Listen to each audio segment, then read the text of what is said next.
Hello everyone, I welcome you all in my new video of bond parameters. Children, bond को measure करने के लिए certain parameters की requirement होती है और आज के वीडियो में हम जानेंगे ये कौन से पैरामीटर्स होते हैं. तो children, first parameter to measure the bond is bond length. Okay, so bond length is the internuclear distance between two atoms. If we take up the example of hydrogen molecule which consists of two hydrogen atoms which are covalently bonded with each other, then the distance between the nuclei of these two atoms is called as bond length. Okay, and in this example you can see here there are two atoms. चलिए मैं इनको नाम दे देती हूँ, atom A and atom B. Okay, suppose R1 is the radius of atom A and R2 is the radius of atom B. और इन दोनों की radii को जब हम प्लस करेंगे तब हमारे पास वैल्यू आ जाती है बॉन्ड लेंथ की. स्टूडेंट, बॉन्ड लेंथ को एक्स-रे डिफ्रैक्शन मेथड से या फिर इलेक्ट्रॉनिक डिफ्रैक्शन मेथड से कैलकुलेट किया जाता है. एंड बॉन्ड लेंथ को मेजर करने के लिए जनरली पिकोमीटर को एज अ यूनिट यूज़ करते हैं. And you must know 1 picometre is equal to 10⁻⁻12 metre. So ये है हमारा पहला बॉन्ड पैरामीटर, बॉन्ड लेंथ. अब हम जानेंगे बॉन्ड लेंथ को कौन से फैक्टर इफ़ेक्ट करते हैं. सो स्टूडेंट, बॉन्ड लेंथ को जो पहला फैक्टर अफेक्ट करता है वो है बॉन्ड मल्टीप्लिसिटी. बॉन्ड मल्टीप्लिसिटी का मीनिंग होता है कि किसी बॉन्ड में टोटल बॉन्ड या नंबर ऑफ बॉन्ड कितने हैं. ओके, सो बॉन्ड लेंथ को इफेक्ट करने वाला फर्स्ट फैक्टर है bond parameter. Okay, so student, अगर हमारे पास 3 डिफरेंट एटम्स हैं और एक में सिंगल बॉन्ड है और दूसरे एटम्स में डबल बॉन्ड है और तीसरे केस में हमारे पास ट्रिपल बॉन्ड है, तब जिन एटम्स में ट्रिपल बॉन्ड होगा इट मीन्स उनके पास ग्रेटर फोर्स ऑफ अट्रैक्शन है, तो इसलिए उनकी जो बॉन्ड लेंथ है वो शॉर्ट हो जाएगी. तो कहने का मतलब ये है कि bond length is inversely proportional to the force of attraction between the combining or bonded atoms. Okay, next factor जो बॉन्ड लेंथ को इफेक्ट करेगा वो है एटॉमिक साइज. अगर एटम्स का साइज स्मॉल होगा तो ऑब्वियसली उनके इंटरन्यूक्लियर डिस्टेंस भी कम होंगे, या हम कहें कि उनकी बॉन्ड लेंथ भी कम होगी. उसके लिए हम एग्जाम्पल लेते हैं हाइड्रोजन का और साथ में हम उसको कंपेयर कर सकते हैं क्लोरीन एटम के मॉलिक्यूल के साथ, क्योंकि आप जानते हो कि क्लोरीन एटम का मॉलिक्यूल जो है उसका साइज हाइड्रोजन से बिग है. ओके, सो ये हमारे पास हाइड्रोजन हमने यूज़ किया और नेक्स्ट हम साथ में लेते हैं क्लोरीन. ऑब्वियसली क्लोरीन एटम का साइज़ बड़ा होगा, तो अब आप ये समझ जाएंगे कि इन दोनों के इंटरन्यूक्लियस को अगर हम कंपेयर करते हैं तो हाइड्रोजन की बॉन्ड लेंथ कम होगी क्लोरीन की बॉन्ड लेंथ से. तो ये दोनों फैक्टर बॉन्ड लेंथ को अफेक्ट करते हैं. Next bond parameter is bond angle. Student, bond angle होता है angle between the orbitals containing bonding electron pairs around the central atom।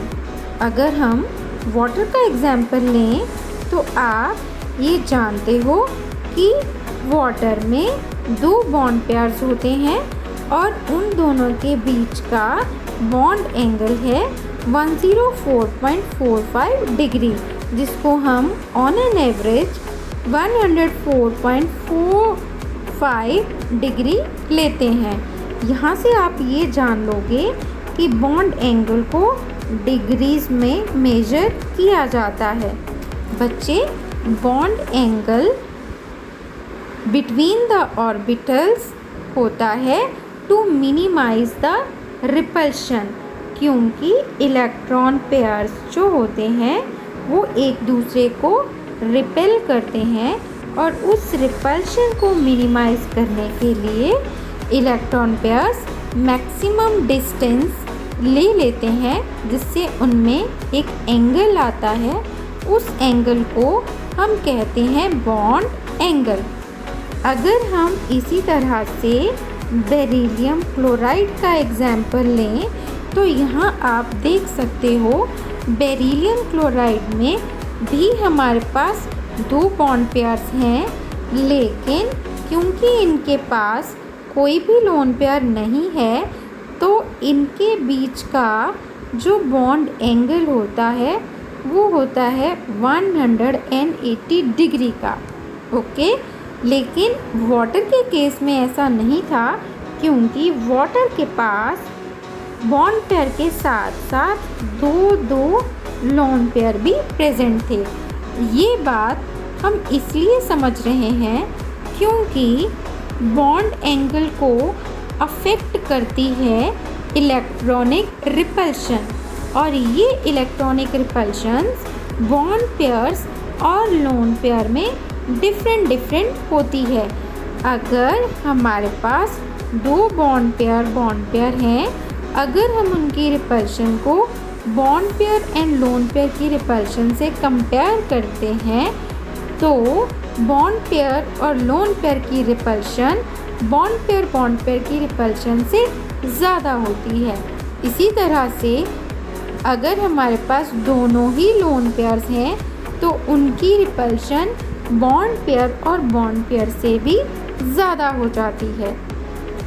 तो ये था हमारा दूसरा पैरामीटर बॉन्ड एंगल। अब हम समझते हैं नेक्स्ट बॉन्ड पैरामीटर, और वो है bond order. So student, bond order बहुत सिंपल है, जो हमें बताता है number of bonds between two atoms. किन्हीं दो एटम में इलेक्ट्रॉन शेयरिंग से कितने बॉन्ड बनते हैं, वही होता है बॉन्ड ऑर्डर।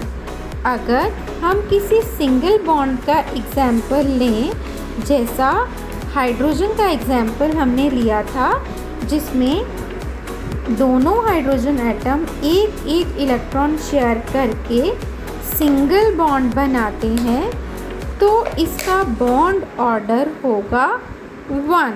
ओके, अगर कोई एटम आपस में दो इलेक्ट्रॉन शेयर करके डबल बॉन्ड बना लेते हैं, तब उनके बीच का बॉन्ड ऑर्डर होता है 2। इसी तरह से अगर कोई एटम तीन इलेक्ट्रॉन को शेयर करते हैं, जैसा कि नाइट्रोजन भी करता है, तब ये बॉन्ड ऑर्डर होता है 3। जैसे हम नाइट्रोजन को अगर ड्रॉ करें इलेक्ट्रॉनिक डॉट सिंबल से, तो आप ये जानते हो कि ऑक्टेट रूल को कंप्लीट करने के लिए नाइट्रोजन तीन इलेक्ट्रॉन को शेयर करेगा, जिसके कारण नाइट्रोजन के एटम में 3 बॉन्ड्स बनेंगे और बॉन्ड ऑर्डर ऑफ नाइट्रोजन हमारे पास होगा 3। So this is the next parameter. अब हम चलते हैं अगले पैरामीटर की तरफ, and it was the last parameter, जो है बॉन्ड एनर्जी। सो बेटा बॉन्ड एनर्जी है the energy required to break the chemical bond of specific type in 1 mole of chemical compound. For example हमारे पास हाइड्रोजन के बहुत सारे मॉलिक्यूल्स हैं, हमने उसमें से 1 मोल मॉलिक्यूल्स लिए और उनमें हाइड्रोजन हाइड्रोजन एटम के बॉन्ड को ब्रेक करने के लिए जितनी एनर्जी की रिक्वायरमेंट होगी वही होगी बॉन्ड एंथैल्पी या बॉन्ड एनर्जी। इसी को ही हम बॉन्ड डिसोसिएशन एनर्जी के नाम से भी जानते हैं, जिसको शॉर्ट में BDE भी लिखा जा सकता है। अब ये बॉन्ड डिसोसिएशन एनर्जी को इफ़ेक्ट करने वाले कौन से फैक्टर्स हैं, हम उनको भी जान लेते हैं। सबसे पहला फैक्टर जो बॉन्ड डिसोसिएशन एनर्जी को अफेक्ट करता है वो है बॉन्ड मल्टीप्लिसिटी। स्टूडेंट्स, अगर हम एक सिंपल एग्जाम्पल लें स्टिक्स का, तो आप जानते हो अगर आप एक लकड़ी को तोड़ोगे तो सपोज़ करते हैं हमें A1 एनर्जी की रिक्वायरमेंट है। इसी तरह से हम 2 लकड़ियों को एक साथ तोड़ने की कोशिश करते हैं, सपोज़ उसके लिए A2 एनर्जी की रिक्वायरमेंट है।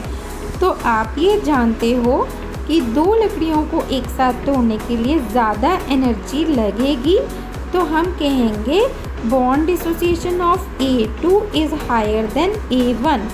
इसी तरह से बॉन्ड मल्टीप्लिसिटी को आपने समझना है कि अगर 2 एटम्स के बीच में सिंगल बॉन्ड है और उसका कंपैरिजन हम कर रहे हैं उन्हीं 2 एटम्स के बीच डबल बॉन्ड बनने पर बॉन्ड डिसोसिएशन एनर्जी का, तो इन दोनों में से ज़्यादा बॉन्ड डिसोसिएशन एनर्जी होगी कार्बन कार्बन डबल बॉन्ड की। इसी तरह से अगर हम इन दोनों एनर्जीज़ को कार्बन कार्बन ट्रिपल बॉन्ड की बॉन्ड डिसोसिएशन एनर्जी से कंपेयर करेंगे तो वो उससे भी ज़्यादा होगी, क्योंकि सिंगल बॉन्ड को ब्रेक करने के लिए कम एनर्जी की रिक्वायरमेंट होगी as compare to the double and triple bond. So we can say with increase in the bond multiplicity bond dissociation energy also increase। और आप ऐसा भी समझ सकते हो कि bond dissociation energy is directly proportional to number of bonds। जितने ज़्यादा बॉन्ड होंगे उतनी ही ज़्यादा बॉन्ड डिसोसिएशन एनर्जी की रिक्वायरमेंट होगी। सो ये फर्स्ट फैक्टर है। अब हम जानते हैं दूसरा फैक्टर जो बॉन्ड डिसोसिएशन को एनर्जी को इफ़ेक्ट करेगा, वो है बॉन्ड लेंथ। उसके लिए भी हम एक बार फिर से स्टिक्स का एग्जाम्पल लेते हैं। सो स्टूडेंट, अगर आपके पास एक स्मॉल स्टिक है और आपको सपोज़ उसे ब्रेक करने के लिए A1 डिसोसिएशन एनर्जी की रिक्वायरमेंट है, अगर हम उसी तरह की एक लॉन्ग स्टिक को ब्रेक करना चाहते हैं, सपोज़ उसके लिए A2 बॉन्ड डिसोसिएशन एनर्जी की रिक्वायरमेंट है, तो हमें ज़्यादा एनर्जी किस स्टिक को ब्रेक करने के लिए लगेगी जिसका साइज़, जिसका लेंथ स्मॉल होगा। तो इन दोनों में से A1 की वैल्यू हमेशा ज़्यादा होगी as compare to A2। Okay, अब हम यहाँ पर एक एटॉमिक एग्जाम्पल लेते हैं कि सपोज़ हमारे पास 2 एटम हैं, हाइड्रोजन एंड हाइड्रोजन। ओके, उन दोनों में सिंगल बॉन्ड है, लेकिन आपको पता है कि हाइड्रोजन का साइज़ बहुत स्मॉल होता है इसलिए उनके इंटरन्यूक्लियर डिस्टेंस बहुत कम होंगे, मीन्स उनकी बॉन्ड लेंथ बहुत स्मॉल होगी।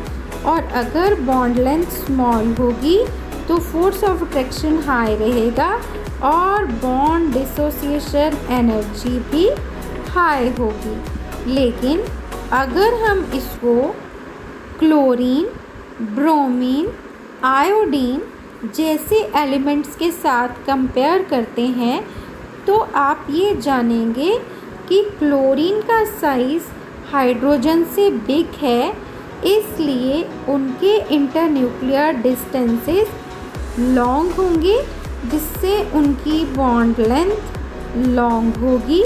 और बॉन्ड लेंथ लॉन्ग होने के कारण उनके between force of attraction less होंगे, जिससे उनको इजीली ब्रेक किया जा सकेगा और इसीलिए क्लोरीन की बॉन्ड डिसोसिएशन एनर्जी हाइड्रोजन से लो रहेगी। इसी तरह से अगर हम हेलोजन फैमिली के अदर मेंबर्स को कंपेयर करते हैं तो जैसे जैसे हम डाउन द ग्रुप जाएंगे एटॉमिक साइजेस बढ़ते रहेंगे, जिससे बॉन्ड लेंथ इंक्रीज हो जाएगी और बॉन्ड डिसोसिएशन एनर्जी डिक्रीज होगी। अगर हम ये ट्रेंड बनाएं तो हम ये देख सकते हैं कि down the group bond dissociation energy का ऑर्डर एक डिक्रीजिंग ट्रेंड शो करेगा। डाउनवर्ड जाने से बॉन्ड डिसोसिएशन एनर्जी लो हो जाएगी। तो अब हम इसका एक कंक्लूजन निकालते हैं कि bond length is inversely proportional to bond dissociation energy. क्योंकि बॉन्ड लेंथ लॉन्ग तो बॉन्ड डिसोसिएशन एनर्जी लेस। इसी के साथ ही बॉन्ड पैरामीटर्स ख़त्म हो जाते हैं। So student, I hope you understand the bond parameters properly. और अगर आपको ये अच्छे से समझ आया है तो आप वीडियो को कमेंट ज़रूर करेंगे। And thanks everyone.